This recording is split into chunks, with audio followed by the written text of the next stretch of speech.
The DC multiverse is packed with heroes and villains whose power reaches unimaginable heights, but some versions stand leagues above the rest. Today, we're diving deep into the 8 most powerful incarnations, from mystical forces to cosmic beings. First up, a Wonder Woman transformed into a conduit of ancient magic, wielding catastrophic power tied to the very fabric of the magical realms. Let's see how far her influence stretches. Witching Hour, Wonder Woman. Wonder Woman doesn't normally wear witch marks or channel ancient primordial magic, but that's what happens during the 2018 The Witching Hour crossover. Diana is branded by Hecate, goddess of magic, turning her into a living conduit for overwhelming mystical power tied directly to the fabric of magic across the DC multiverse. This isn't some typical strength boost, it's a full possession by vast magical forces focused through a single, unstable host. Before you dismiss this as another power-up, hear me out. The story paints Wonder Woman as both a victim and weapon in Hecate's plot to rewrite and possibly destroy huge sections of magical reality. Her powers don't just increase, they become a devastating force threatening ancient magical institutions like the Parliament of Trees and legendary locations such as Nanda Parbat. This is near-apocalyptic stuff, contained entirely inside magic's realm. But here's where it gets weird. Despite wielding abilities that could unravel entire magical realms, Witching Hour Wonder Woman's power is strictly limited to the mystical side of DC's cosmos. She can manipulate and destabilize magical ecosystems and adjacent magic dimensions, but there's zero sign she can rewrite timelines, warp the full multiverse, or alter normal physics beyond these boundaries. She's not an autonomous godlike being, just a volatile vessel for Hecate's will. Her power is massive but dependent on an external divine force, making her both unstable and vulnerable. The crossover delivers jaw-dropping feats of her corrupting magic, nullifying centuries-old enchantments, collapsing protective wards, and turning whole mystical domains upside down. DC readers saw Wonder Woman turn into a walking catastrophe for magic itself, but the main problem is that it's a very narrow kind of disaster. She's a magical apocalypse, sure, but confined to a single slice of the multiverse's complex power structure. Critically, this Witching Hour form never pushes Diana to the level of universal or multiversal rewriting, like Parallax Hal Jordan or Superboy Prime. She can devastate magical realms, but can't break the entire narrative or physical universe. The evidence shows a huge event, but not a rewriting of all reality, just the magical layer of it. Fans agree with this. Witching Hour Wonder Woman is visually stunning and darkly compelling, a mix of goddess power and corruption, but she ranks lowest on this list of most powerful DC versions. Partly that's because her impact is limited to magic-specific domains, and partly because her feats are fewer and less clearly multiversal than others. So her power is enormous, but strictly domain-specific. A living magical nexus wielding goddess forces, yet fragile and easily overwritten. She's a disaster waiting to happen in the mystical realm, but contained within that scope. But if you think that's Wonder Woman's wild apex, just wait for Superboy Prime, whose punch literally reshaped reality itself. Superboy Prime. Superboy Prime is basically the ultimate angry fanboy turned walking disaster for the DC multiverse. He's from Earth Prime, the reality meant to represent our world, where superheroes only exist as comic book characters. When his Earth is destroyed during Crisis on Infinite Earths, he escapes to a parallel universe. But instead of becoming a hero, his bitterness grows until he becomes one of DC's most dangerous villains and a literal disruptor of continuity. Before you write him off as just a mad Superman, hear me out. Superboy Prime's signature power isn't just his ridiculous strength or Kryptonian durability, it's that his punches can rewrite reality. During Infinite Crisis, he famously punches the walls of the Paradise dimension he's trapped in. Each hit doesn't just crack a barrier, it alters DC continuity itself. These retcon punches resurrect dead characters, erase previous storylines, and bring back alternate versions of heroes. That's not a metaphor. His punches have in-story effects that change the published history of the DC universe, making him a walking symbol of editorial upheaval. Physically, Superboy Prime is an absolute powerhouse. He has all the classic Kryptonian powers: super strength, flight, heat vision, and insane durability. His resilience is jaw-dropping. He survived a direct blast from the Anti-Monitor, a villain whose attacks can erase entire realities. Just surviving that proves he can tank universe-level destruction. He's fought across multiple Earths, taking on entire teams of heroes who struggle to contain him. But here's where it gets weird. His reality-warping punch power isn't just an innate cosmic force. It's tied up in the meta-fictional nature of the Crisis events themselves. The retcon punches are editorial devices made physical. His ability to rewrite history only happens because of where he's trapped, and the storyline's needs, not because he's constantly warping reality at will. Outside those moments, he's just a ridiculously strong Kryptonian villain. Despite his massive threat, Superboy Prime ranks below cosmic cosmic entities who can reshape timelines or universes outright. He's a big danger, but typically contained by groups of heroes and cosmic beings, proving he's not unbeatable or quite on the level of characters like Parallax Hal Jordan or Trueform Darkseid. His powers fluctuate depending on the story, swinging from near omnipotent puncher to angry Kryptonian brute. There's also a fan culture angle. Superboy Prime has become shorthand for toxic fandom, and the frustration with constant continuity changes. He's the DC Multiverse's rage-filled reader smashing narrative walls, demanding a better or different story. That ironic layer makes him oddly charming, a character violently reacting to editorial choices, turning complaining into multiversal chaos. His feats are moderate but solid. Comic examples show him surviving universe-level blasts, rewriting history through punches, and causing multiversal havoc. But these feats mainly come from key Crisis-era stories, and aren't consistent in every appearance. Later writers scale back his reality-warping powers, keeping his limits vague. Still, Superboy Prime's blend of raw power and reality-shaping punches makes him unique. He's far more than just a stronger Superman. He's a literal force of editorial disruption and multiversal chaos. Angry, relentless, and dangerous enough to keep the DC multiverse on edge. But if you think an angry Kryptonian punching holes in reality is wild, wait until you meet Parallax Hal Jordan, a cosmic fear entity rewriting time itself. Parallax Hal Jordan. Hal Jordan's fall from the brightest Green Lantern to the cosmic entity known as Parallax is one of DC's darkest transformations. But this isn't just a hero turning villain. It's a fusion with a parasitic fear entity that later continuity revealed as a primordial being that feeds on fear. And I can prove it. Hal's descent into Parallax happens in the 1994 Emerald Twilight storyline, not the Zero Hour event. Here, Hal loses control after Coast City is destroyed, and his grief causes him to seek ultimate power by absorbing the green power source itself. Eventually, he merges with a yellow parasitic entity, the original Parallax, which feeds on fear and is the source of the infamous yellow impurity in lantern rings. This turns Hal into a nearly unstoppable cosmic villain embodying fear energy on a huge scale. Here's where it gets intense. Parallax Hal Jordan gains the ability to manipulate time and reality itself, including erasing possible futures and threatening to collapse timelines. His powers aren't just about destroying planets or galaxies. He literally messes with the fabric of time, making him a threat not only to Earth, but to the entire DC multiverse's history. The later Zero Hour event, where he tries to rewrite time, builds on this by showing him accelerating temporal collapse. But his origin as Parallax is firmly planted in Emerald Twilight. What makes Parallax's power terrifying is how it's fueled by emotion. Hal's unbearable grief over Coast City amplifies Parallax's parasitic energy, creating a feedback loop that boosts his ability to reshape reality. It's a tragic villain moment. The same willpower that made him a hero now twisted by fear and loss into a destructive force wanting to fix things by rewriting history itself. Comparing Parallax to other heavy hitters like Superboy Prime makes clear just how high the stakes are. Superboy Prime punches holes in reality, sure, but Parallax threatens the entire time stream structure. His threat level ranks higher because of the systemic nature of his temporal destruction. The evidence for this scale is strong. Both Emerald Twilight and Zero Hour were official events with massive cosmic stakes, and DC's 2004 Rebirth series clarified that Parallax is a fear entity that corrupts willpower rings and users. It's not just an emotional rampage. It's an attempt at universal rewrite on a timeline-wide basis. But here's the kicker. Parallax's power isn't limitless. While he can collapse futures and erase timelines, he can be opposed and temporarily halted by cosmic defenders like the Core, which keeps his threat from being absolute. His is a power deeply tied to his emotional state and the parasitic entity inside him, making it unstable but devastating when at its peak. Ultimately, Parallax Hal Jordan stands as a tragic figure, wielding the power to undo time itself, not for conquest, but driven by grief and misguided purpose. He embodies the terrifying potential of fear fused with willpower to become a cosmic rewrite machine with multiversal implications. But if you think Parallax's timeline-shattering abilities are wild, wait till you see what White Lantern Kyle Rayner can do when he taps the entire emotional spectrum. White Lantern Kyle Rayner. Kyle Rayner's journey from a skilled Green Lantern to the cosmic-level White Lantern is nothing short of legendary. But here's the twist. As a White Lantern, he doesn't just wield one color of power. He masters the entire emotional spectrum and channels the life equation itself. This isn't your average ring upgrade. downgrade. The life equation is the conceptual opposite of Darkseid's anti-life equation, granting Kyle the ability to create, heal, and reshape reality on a scale that makes most other cosmic heroes look like kids playing with toys. Before you roll your eyes at another Lantern power-up, hear me out. The life equation is a literal formula that controls life, free will, and existence. Unlike destructive forces that tear apart reality, this power molds it constructively. Kyle, newly reborn as a cosmic healer and creator, can restore dead worlds, breathe life into barren planets, and shift emotional and cosmic balances throughout entire galaxies. Players and readers have seen him bring life back to devastated ecosystems and even generate entirely new sentient beings. Official comics depict Kyle using the life equation to stitch together fractured regions of space, stabilize collapsing star systems, and cleanse corrupt energies that threaten universal harmony. His power isn't about blowing stuff up or rewriting timelines on a whim. Instead, it's the pure embodiment of hope, creation, and restoration, pushing back darkness with raw life energy. He actually expands beyond his previous roles as Ion and Parallax's host, synthesizing all spectrum forces into a unified power source. What really sets White Lantern Kyle apart and ranks him above Parallax Hal Jordan is the cosmic scale of his reality shaping. Parallax tries to erase and rebuild the time stream, but Kyle reconstructs whole worlds and cosmic systems without utterly destroying the underlying narrative fabric. He's not rewriting history, he's restoring it, balancing the emotional forces that keep the universe stable. That kind of constructive reality manipulation is rare and incredibly difficult to pull off. Of course, his feats aren't always laid out in fine detail. The evidence quality here is moderately strong, but scattered across multiple storylines rather than concentrated in a single defining event. He doesn't flatten entire multiverses or smash timelines like some of the other cosmic heavy hitters. Still, the composite picture is clear. Kyle's wielding the life equation grants him nearly unparalleled power over cosmic creation and healing. And here's the kicker. While Darkseid enslaves entire multiverses with anti-life, Kyle counters with raw freedom and life itself. It's the ultimate cosmic balance play. Destruction versus creation. Subjugation versus hope. White Lantern Kyle is literally a walking rebirth for the DC cosmos. But if you thought creating entire worlds was impressive, just wait until we dive into the next section. True Form Darkseid, the ultimate conceptual villain who wields the anti-life equation to impose tyranny across the multiverse. True Form Darkseid. Darkseid's true form is the ultimate expression of his power, a completed godhead that fuses every avatar,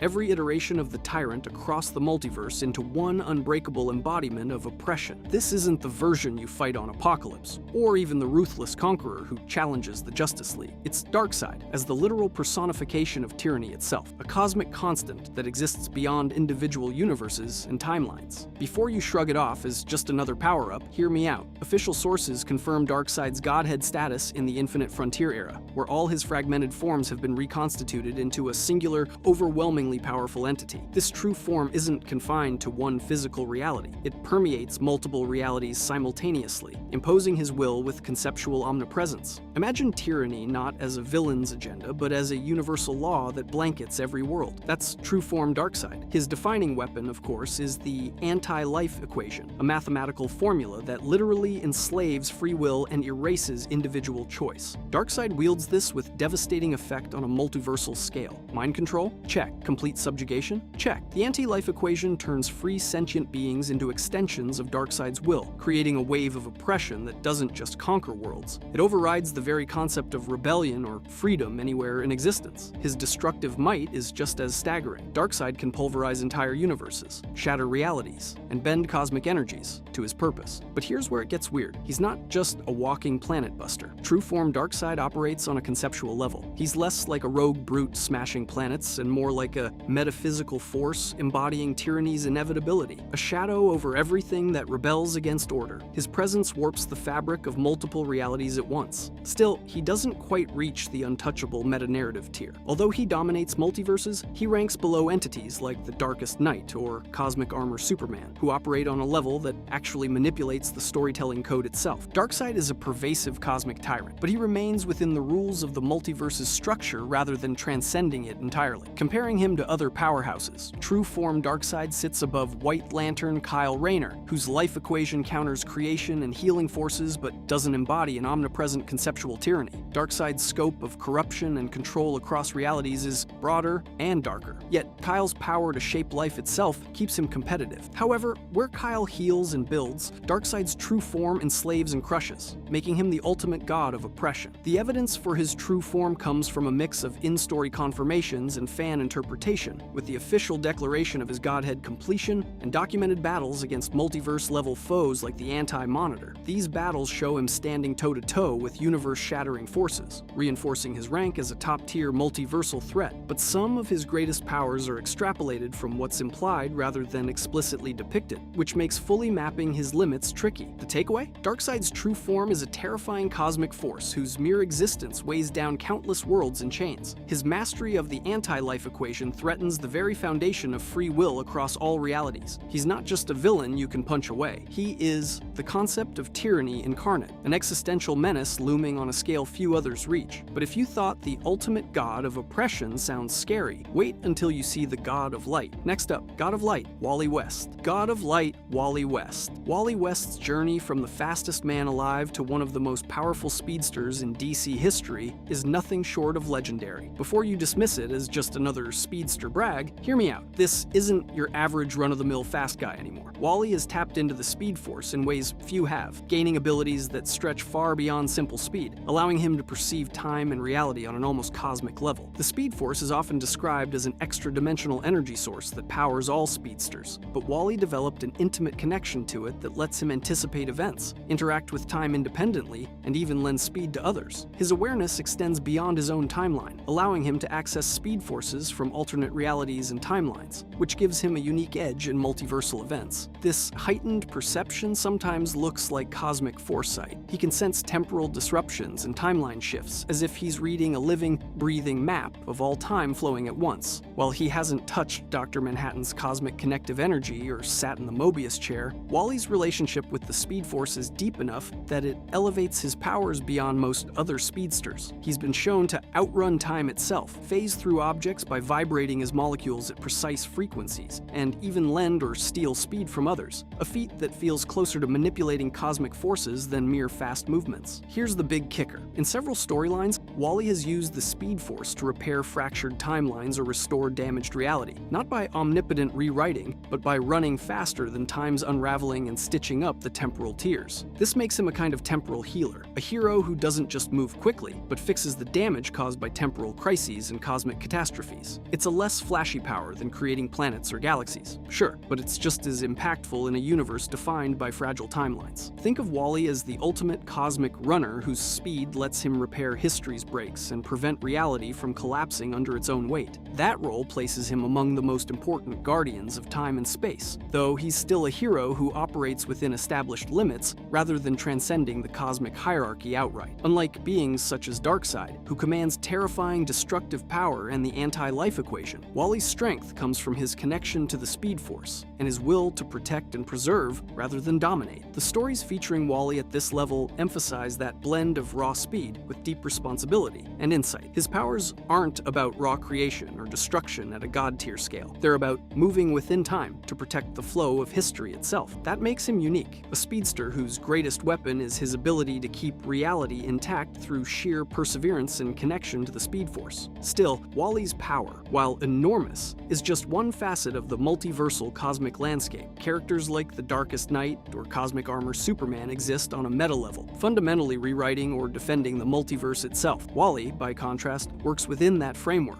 patching timelines and moving faster than catastrophe, but never rewriting fate outright. But if you think Wally's speed and cosmic connection are incredible, just wait until you hear about the next form, the Darkest Knight, a twisted entity whose ambitions to reshape the Omniverse run on a completely different scale. The Darkest Knight. The Darkest Knight is where the Batman who laughs finally drops all limits and becomes a twisted omniversal god of darkness. He's not just a corrupted Batman anymore. He's the ultimate nightmare, absorbing energies from crisis events and even Dr. Manhattan himself. This fusion turns him into a force capable of remaking and destroying entire omniverses, twisting countless realities into his corrupted vision. Before you dismiss this as just another powered-up villain, hear me out. Unlike most boosted Batmans, the Darkest Knight controls crisis energy, the destructive force behind many of DC's biggest reality-shattering events. It's the energy that built and broke entire multiverses during Crisis on Infinite Earths, Infinite Crisis, and Final Crisis. By absorbing that power and blending it with the godlike cellular manipulation tied to Dr. Manhattan's energy, he becomes an omniversal architect of doom, fully revealed in Dark Knights. Death Metal, the Darkest Knight, wields the raw, destructive might of the Dark Multiverse's endless nightmare realities. The Dark Multiverse is a pit of failed possibilities, twisted, collapsed universes filled with horror and despair, The Darkest Knight taps into this well of infinite dark potential, commanding realities that shouldn't exist as armies and weapons. He revives and warps crisis events themselves to fuel his omniversal takeover, turning disasters into tools for domination rather than destruction. He's not just a cosmic-level threat. He reshapes the entire Omniverse, the sum of all DC realities, according to his corrupted vision. His reality-warping powers let him recreate existence itself, overwriting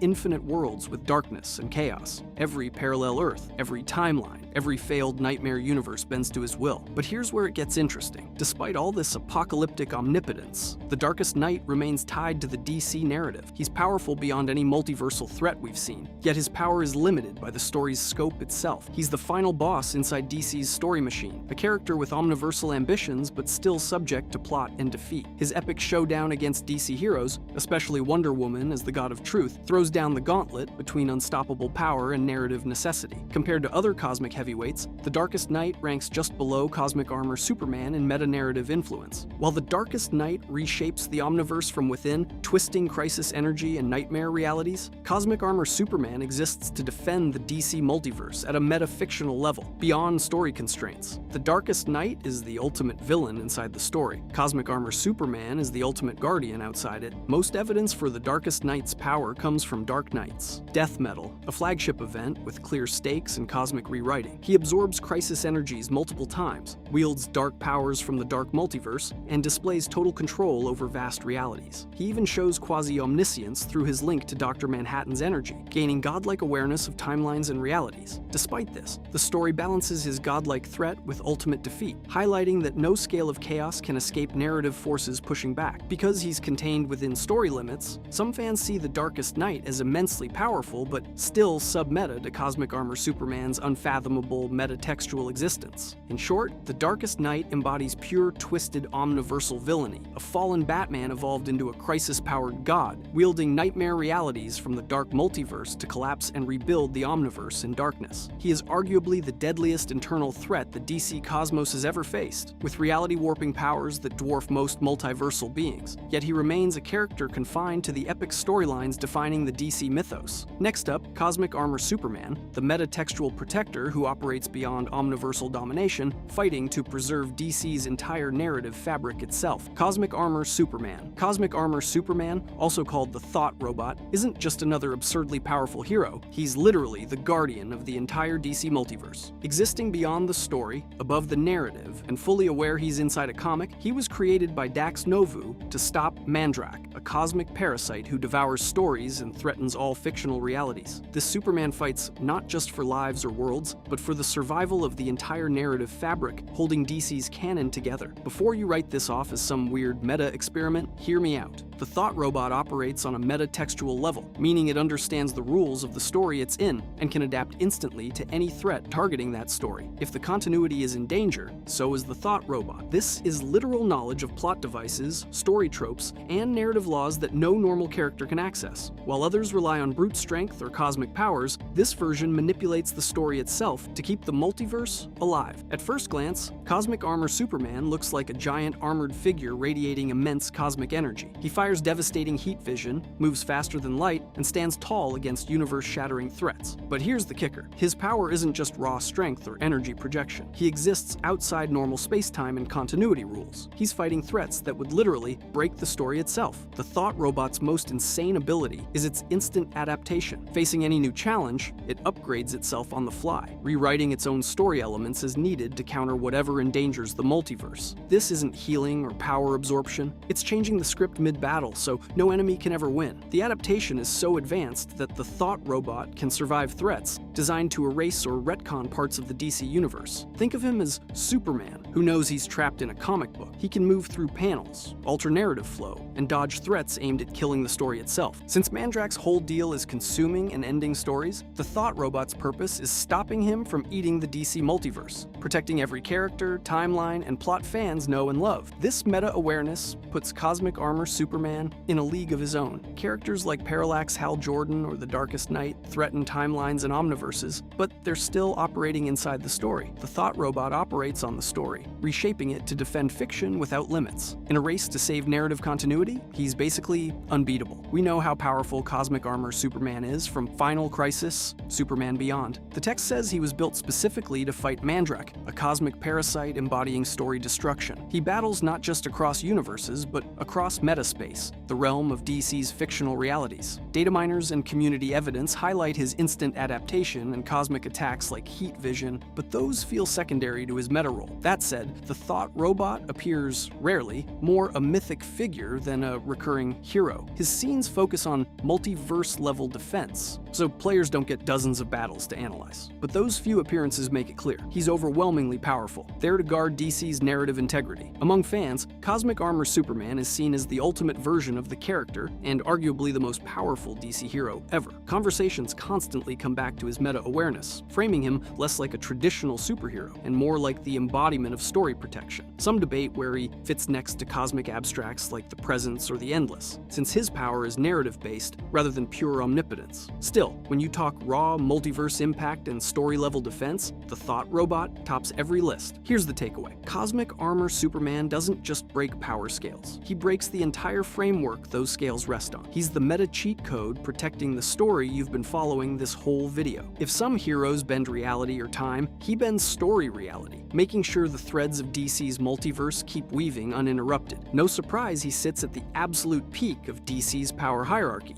Not just the strongest Superman, but the ultimate guardian of the DC canon itself. If you enjoyed this video and want to see more, click the video on the screen now.